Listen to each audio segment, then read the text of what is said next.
William Towne and Joanna Blessing, with 6 children, moved from Great Yarmouth, England to Salem, Massachusetts in June of 1637. The ship they traveled on was called the Rose. This is a colonial passenger ship from around 1637. Their 9-year-old son, Edmund, was the only one documented because he was apprenticed to a shoemaker. This is a painting of two young colonial children, similar to how William and Joanna's children might have looked. Sarah Towne and another brother, Joseph, were born in Salem, both around 1644, although Sarah's exact birth date is disputed. In 1659 or 60, Sarah married Edmund Bridges Jr. and settled near her parents in Topsfield, Massachusetts. This is what an early colonial wedding looked like. Edmund and Sarah had 9 children between 1660 and 1680. John, Edmund, Elizabeth, Benjamin, Mary, Hannah, Sarah, Caleb, and Alice. Sarah's daughter Hannah married Samuel Barton, and I am a direct descendant of theirs. Edmund Bridges' job was listed as attorney, but he owned a blacksmith shop. Soon he found himself in debt.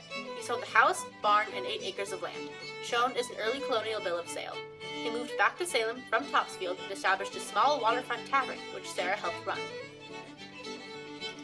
In 1678, Edmund was brought to court for wearing a periwig, which is a highly styled wig worn formally as a headdress both by women and men. It wasn't yet in fashion, and it was considered a crime for switching sexes. Edmund died in 1682, poor and indebted. Sarah and the children moved back to Topsfield. She soon married Peter Cloyce. The date of their marriage is unknown. Together, they had 3 children, Benoni, Hepzibah, and Mary, born in 1683, 85, and 87. Sarah and Peter's house still stands today in Framingham. It is in bad shape and is an endangered property.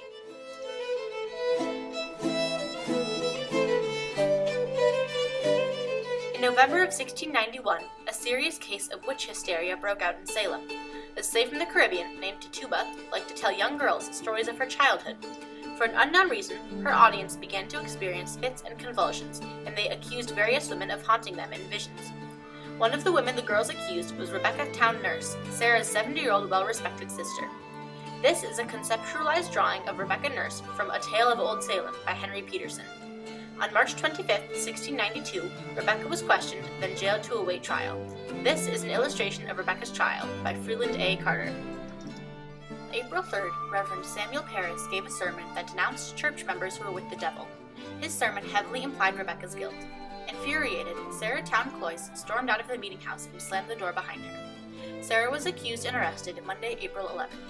At Sarah's hearing, which was held in Salem, Deputy Governor Thomas Danforth, Reverend Samuel Sewall, John Hawthorne, and Jonathan Corn presided. According to my grandma, Barbara Cornell's research, Danforth questioned as if he knew the answers. Sarah's frustration escalated, and at one point she shouted, "Oh, you are a grievous liar," at an accuser. Later that day, Sarah, along with John and Elizabeth Proctor, were sent to jail in Boston to await punishment. The Proctors are fictionalized in Arthur Miller's The Crucible. In May of the same year, 1692, at least 39 more suspects had been arrested. On June 2nd, the new Governor Phipps appointed a special court to hear and determine. The Chief Justice was the new Deputy Governor, William Stoughton. On June 30th, Rebecca Nurse, Sarah's sister, was brought to trial, along with 4 others. First, the jury freed her from charges, then she was convicted when the justices told the jury to reconsider. She was then granted a reprieve from the governor, which he soon took away because of public outcry. Rebecca was hanged on Gallows Hill, July 19, 1692.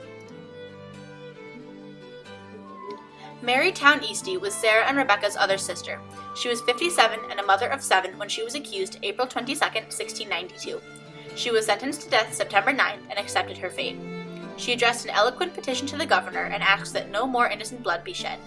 Mary was among the last 8 to be hanged in Salem on September 22nd. She never knew that her 50-year-old younger sister Sarah would survive. On October 3rd, Boston's leading minister and politician, Increase Mather, said in his sermon that it were better 10 suspected witches should escape than 1 innocent person should be condemned. On the 12th of the same month, Governor Phipps ordered that all witch trials be stopped. On January of 1693, Sarah was reprieved. My grandma's great aunt, Caroline Halsted Barton Royce, was a historian and a genealogist, as well as a poet. She wrote a poem about the Salem witch trials. Here is an excerpt. I love my ancestors, sometimes indeed so much do manners, moods, and fortunes vary, I fear this passion may even exceed affection for my kin contemporary. But most of all, I love the Salem witch. Her story, there in Fisk upon the shelf.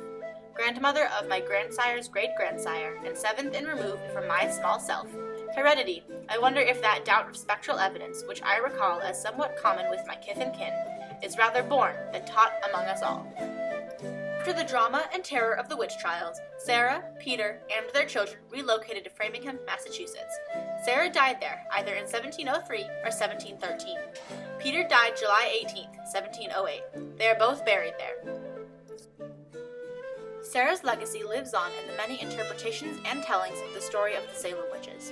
Arthur Miller's The Crucible is one of the most famous renditions of the story, and in it, Sarah's sister Rebecca is fictionalized. I went to go see the play with my dad, and it was at the Guthrie. There are also countless books, movies, plays, TV shows, and other media portrayals of the Salem witch trials. There's a whole Wikipedia page for it. Other families from the time period also remember their ancestors. Flowers are left on Mary and Rebecca's memorials with heartfelt messages from descendants. But Sarah's story and life is also passed down through my family.